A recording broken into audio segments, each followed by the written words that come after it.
Your stories, our community. This is Local 5 News with Paul Evenson and Chief Meteorologist Luke Zampi.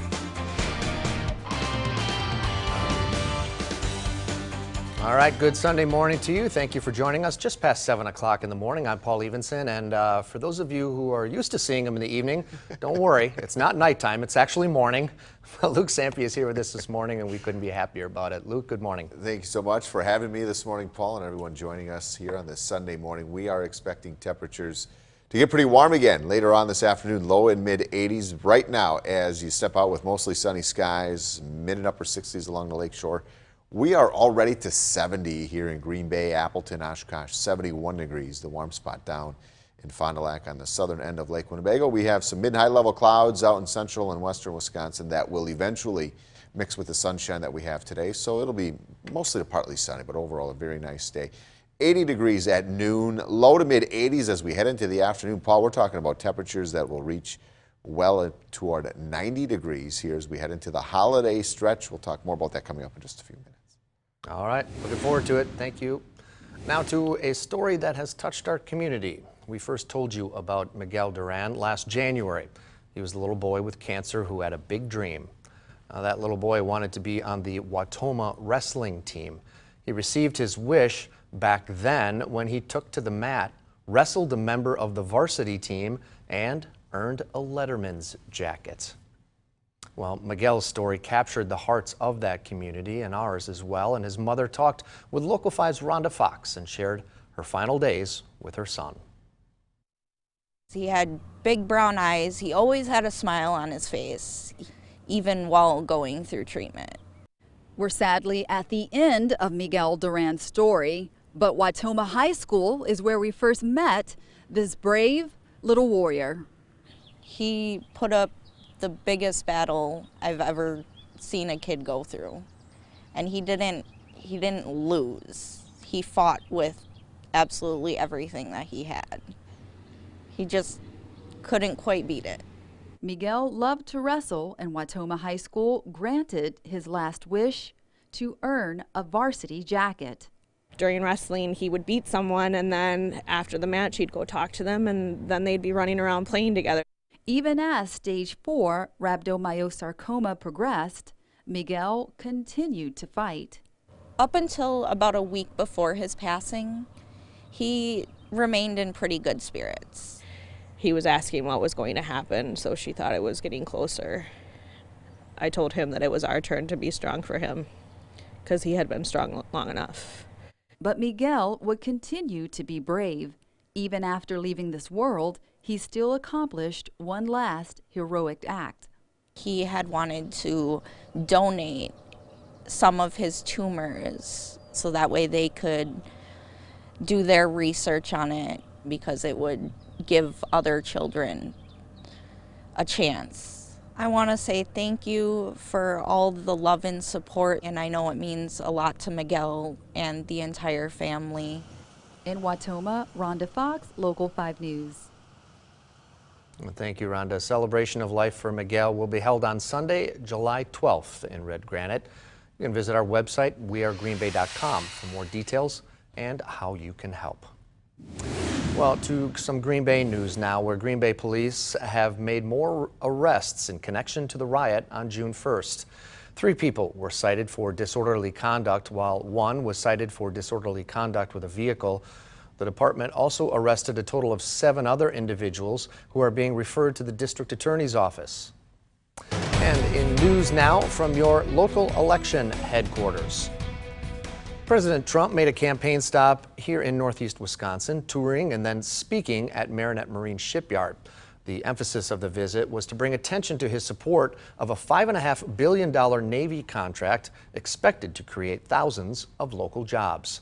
Now, throughout the day, the president arrived in Green Bay via Air Force One shortly before 1 last Thursday afternoon. After taping a town hall interview at the airport, the president traveled to Marinette around 4 for a tour of the shipyard.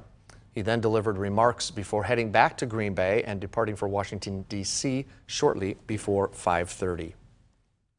And Local 5's Aaron Taylor was at the shipyard for the president's tour and remarks. where she was able to talk to the workers who were excited to share the stage with President Trump. President Trump made his remarks here in the Fincantieri Marinette Marine shipyard in front of a crowd of the company's employees who sat here all around me and stood on the bow of that ship behind me.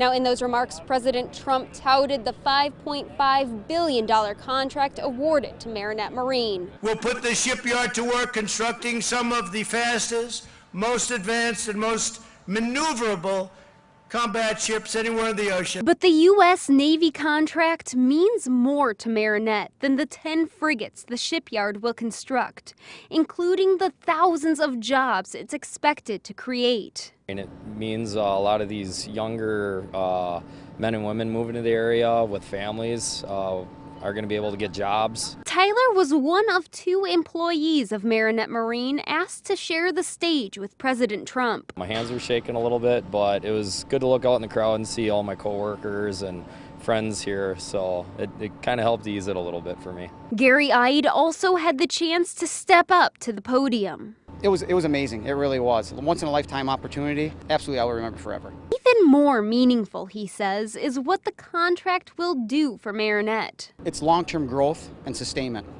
which is something that historically is hard to find in the shipbuilding industry. You know, it's usually a feast or famine industry. So this is very important for our local community and for the company. Also important to the community, the attention of the president. First time a sitting president has ever been to our small town, so that was amazing. If you don't go north of Green Bay, you don't really know too much about Marinette, so it's pretty exciting for the area to have the President of the United States to come here and visit. In Marinette, Aaron Taylor, Local 5 News. And when the president arrived in Green Bay, he was met at the airport by a mix of groups, including protesters, looking to voice their opinions. But there were supporters as well. Local 5's Eric Richards brings us reaction from both sides. On Thursday, just around 100 protesters gathered outside of the Jet Air hangar at Austin Schwabel Airport in Ashwaubenon. A number of organizations joined together to greet President Trump as he arrived for a town hall meeting. Members of Black Lives Matter and Crusaders for Justice were in attendance and wanted to be heard. If we can show unity, then that would pretty much override whatever he's doing right now, because we have more numbers than he has. Those who support President Trump were also in attendance. This man flew in from Hawaii to show his support and offer a message to protesters. My heart's with them, 100%. You know, I don't agree with everything. We don't have to agree on everything. The underlying issue, though, is connecting us all, and I believe we're all connected. Together we stand, divided we fall, together we stand. No matter what, we're going on this journey together. The crowd of protesters has grown quite a bit since they first gathered here earlier on this afternoon. As President Trump is in that hangar there, they want their voices to be heard here. For Jennifer Estrada, it was important to bring her son to demonstrate. We're out here to show not only Trump, but the community that we no longer want to stand for all the hate. That we won't accept any hate in this dairy state. There was a slight disagreement among opposing sides of the issues and support after the town hall had concluded. Everything, for the most part, remained peaceful. Black Lives Matter! I'm Native American! And no arrests were made. In Ashwaubenon, Eric Richards, Local 5 News. All right, we thank you, Eric. Americans could be receiving a second round of cash payments. President Trump signaled that he supports the idea. Senators say they are weighing all options and are preparing to send some financial relief to Americans as soon as possible. Anna Wernicki is in Washington with more. Of Americans. It's going to happen, but it's not going to happen yet. Oklahoma Republican Senator Jim Inhofe says the idea of a second stimulus check filled 2 hours of discussion at this week's Senate Republican luncheon.